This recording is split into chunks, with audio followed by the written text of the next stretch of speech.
ఏమైంది అలా పడుకున్నావు? జ్వరం వస్తే పడుకోకుండా లేసి ఐటమ్ సాంగ్ డాన్స్ చేయమంటావా? జ్వరం వచ్చిందా? మా హాస్పిటల్ పోదామా? వద్దులేరు, అరకు ట్రిప్ వేద్దాం. అరకు ట్రిప్పా? లేకపోతే ఏంది హాస్పిటల్ పోదామని అడుగుతున్నావు? అంటే తీసుకెళ్లే ఉద్దేశం లేదా? ఈయన సావమంటావా? సారీ మా, హాస్పిటల్ పోదాంపా. అవసరం లేదు, పోయొచ్చిన. పోయినావా? అయినా నేను వచ్చేంత వరకు ఉండొచ్చు కదా, నేను తీసుకుపోతా కదా. అంటే నువ్వు వచ్చేంత వరకు ఫుల్ జ్వరం పెట్టుకొని రా అని డాన్స్ చేయమంటావా?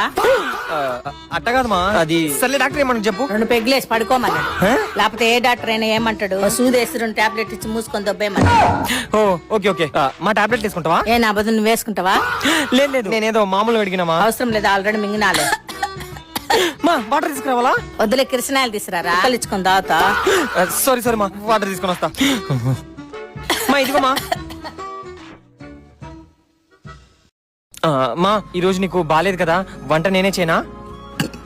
ఎందుకు లేరా, పెద్దమ్మ పెద్దనాయన పిన్ని బాబమ్మ తాతయ్య ఉన్నారు కదరా, వాళ్ళకి చెప్పు చేస్తారు. మా మన ఇంట్లో వాళ్ళు ఎవరు లేరు కదమ్మా. కదా, మూసుకొని చేయిపోరా. మా బాటిల్ మా రైస్ కుక్కర్ లో బియ్యం ఒక 5 గ్లాసులు ఏమంటావా? ఎందుకురా, బియ్యం బస్తా తీసుకొచ్చి రైస్ కుక్కర్ మీద పెట్టు. పక్కింటో లేదు ఇంట్లో వచ్చి తినిపోతా.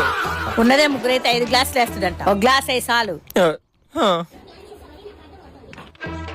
మా ఏం కర్రీ చేయమంటావు? రొయ్యలు ఎప్పుడు fish fry, chicken curry, mutton tikka చేయిపో. మా అన్ని నాకు రావమ్మా. మరి వచ్చింది చేయిపోరా ఎదవా. బాబాయ్ ఇస్తున్నా. మా ఇదిగో బాబాయ్ మాట్లాడతాడంట. హలో, ఏమంది, నేను బాగుండవా? ఏదో లేయా, అట్ట ఉండి లేక ఉండాలన్నా వద్దా అని ఉంటావా? సరే ఇదిగోరా. ఏంది అప్పుడే మాట్లాడేసినావమ్మా? ఏ సాయంత్రం నాకు సాస్ సాగర్ కట్ట చెప్పుకుంటా ఉండమంటవా? వద్దులే.